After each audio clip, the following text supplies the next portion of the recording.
নমস্তে মিত্রগণ, অনেকেই একটা বিষয় প্রচার করেন যে গুরু ব্রহ্মা, গুরু বিষ্ণু, গুরু দেব মহেশ্বরা, গুরু সাক্ষাৎ পরম ব্রহ্ম তস্মৈ শ্রী গুরুভে নমঃ। অর্থাৎ এখানে গুরুকেই এক প্রকার পরম ব্রহ্মের আসনে বসিয়ে দেওয়া হলো, যেটা বৈদিক সিদ্ধান্ত বিরুদ্ধ। দেখুন, আমাদের বহু শাস্ত্র আছে, বহু শ্লোক যে কেউ লিখে দিতে পারে, এবং সেটাকে যদি সত্যি মনে করেন তাহলে কিন্তু সমস্যায় পড়বেন। আজকে আমাদের সমাজ বিভাজিত হয়ে গেছে। তো আপনারা দেখুন, বৈদিক সিদ্ধান্ত কিন্তু এটাকে মান্যতা দেয় না। গুরুই বিষ্ণু, গুরুই ব্রহ্মা, গুরুই মহেশ্বর, এক প্রকার গুরুকেই আমরা ঈশ্বররূপে মেনে নিয়েছি, যার জন্য আজকে বহু মঠ মন্দিরে গুরুরাই ঈশ্বরের স্থান দখল করেছে। কিন্তু আমরা যেটা বৈদিক সিদ্ধান্তকে জেনেছি, সেখানে ওম হলো ঈশ্বরের মুখ্য নাম, এবং আরও অন্যান্য নাম আছে, সেগুলো গুণ কর্ম স্বভাব অনুসারে। বিষ্ণু, কারণ তিনি সব জায়গায় ব্যাপ্ত আছেন। ব্রহ্মা, তিনি এই জগৎ সংসার সৃষ্টি করছেন।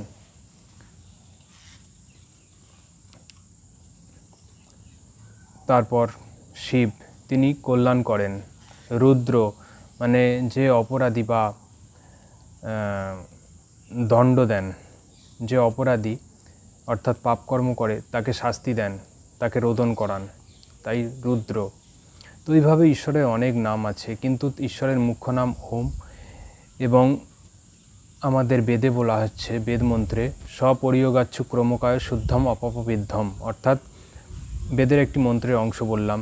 এখানে ঈশ্বরের স্বরূপ বলা হলো যে ঈশ্বর স্নায়ুতন্ত্রের বন্ধনে আবদ্ধ নয়, অপাপবিদ্ধম, তিনি পাপবিদ্ধ হন না। কিন্তু গুরু যদি ঈশ্বর হয়, তাহলে গুরু জন্মগ্রহণ করছে।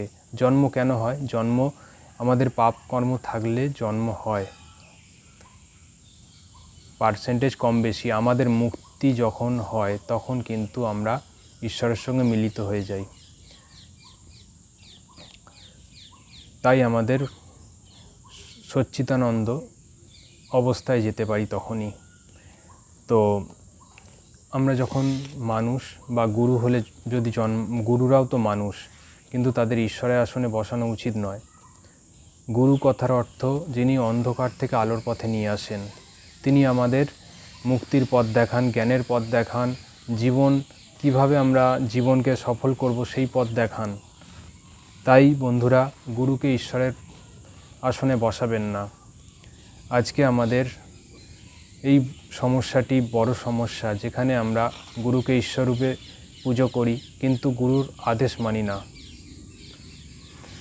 এবং বেদে আমাদের ঈশ্বরের যে স্বরূপ কি বলা হয়েছে, ঈশ্বর সচ্চিদানন্দ স্বরূপ, নিরাকার, সর্বশক্তিমান, ন্যায়কারী, দয়ালু, অজন্মা, অনন্ত, নির্বিকার, অনাদি, অনুপম, সর্বাধার, সর্বেশ্বর, সর্বব্যাপক, সর্ব অন্তর্যামী, অমর, অভয়, নিত্য, পবিত্র সৃষ্টিকর্তা। তাহারই উপাসনা করা উচিত। ঈশ্বরকে এই গুণগুলো ভেবে আমাদের কিন্তু উপাসনা করা উচিত, তার চিন্তন করা উচিত। কিন্তু কোনো গুরু কি এই গুণের অধিকারী হতে পারে? বন্ধুরা, একবার বিচার করবেন। যে যতই বোঝাক আপনাদের, কিন্তু আজকে যুক্তি এবং মানুষ শিক্ষিত হচ্ছে, তাই আগেকার দিনের মতন যে কেউ যা হোক বুঝিয়ে দিল আর আমরা বিশ্বাস করে নিলাম, এটা ঠিক নয়। আমরা একসময় অনেক ভুল সিদ্ধান্তকে জানতাম, কিন্তু যখন সত্যকে জানলাম, তখন কিন্তু মিথ্যাকে ত্যাগ করে সত্যকে গ্রহণ করলাম। এটাই জীবনের ধর্ম, এবং সেই সত্যকে প্রচার করতে হবে আমাদের।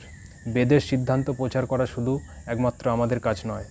যে বেদের সিদ্ধান্তের বা ঈশ্বরের জ্ঞানকে প্রচার করে, সেও ঈশ্বরের কৃপা পায়, পুণ্য পায়। এর মাধ্যমে ঈশ্বরের আমরা পুজোও করতে পারি, ঈশ্বরের বেদবাণী প্রচারের মাধ্যমে। তো ভেবে দেখুন, ঈশ্বর সচ্চিদানন্দ স্বরূপ, তিনি সবসময় আনন্দে আছেন। কিন্তু কোনো গুরু, আপনি লক্ষ্য করে দেখুন, সেই গুরু সবসময় আনন্দে আছে কি? তাহলে মাইনাস হয়ে গেল। ঈশ্বর সর্বশক্তিমান, মানে এই জগৎ বিশ্ব ব্রহ্মাণ্ড তিনি সৃষ্টিকর্তা, মানে তৈরি করেছেন, সব জায়গায় ব্যাপ্ত আছেন, তিনি শক্তিমান, সর্বশক্তিমান। গুরু কি সেই শক্তিমান অর্জন করেছেন? গুরু তো একটা গ্রহের একটা অঞ্চলের মধ্যে সীমাবদ্ধ। তিনি ন্যায়কারী, ঈশ্বর ন্যায়কারী। হয়তো ঈশ্বরের কিছু গুণ যে কোনো মানুষের মধ্যেই থাকতে পারে, কিন্তু ঈশ্বরের সব গুণ মানুষের মধ্যে আসবে না, তাহলে সে ঈশ্বরও হতে পারে না। তাই সত্যকে জানুন এবং আসল ঈশ্বরের উপাসনা করুন এবং ঈশ্বরের গুণকে ধারণ করুন।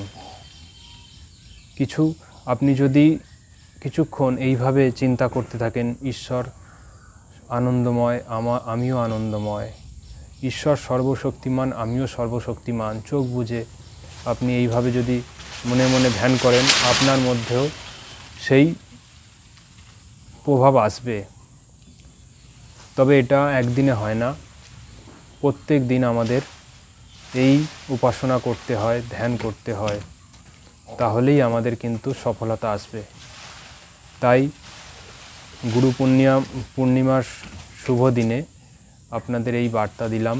আপনাদের ভালো লাগলে অবশ্যই লাইক শেয়ার করবেন, যাতে মানুষের কাছে সত্যটা পৌঁছে যায়।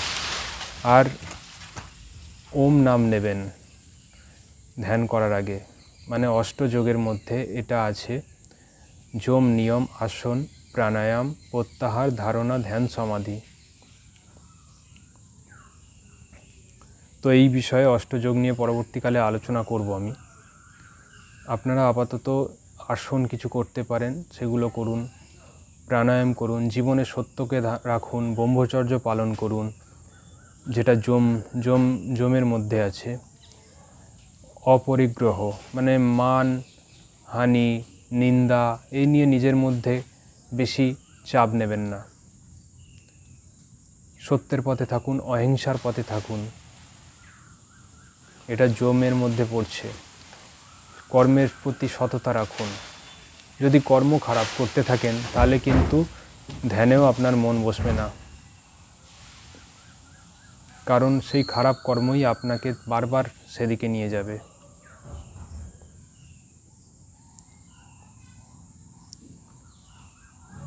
নমস্তে।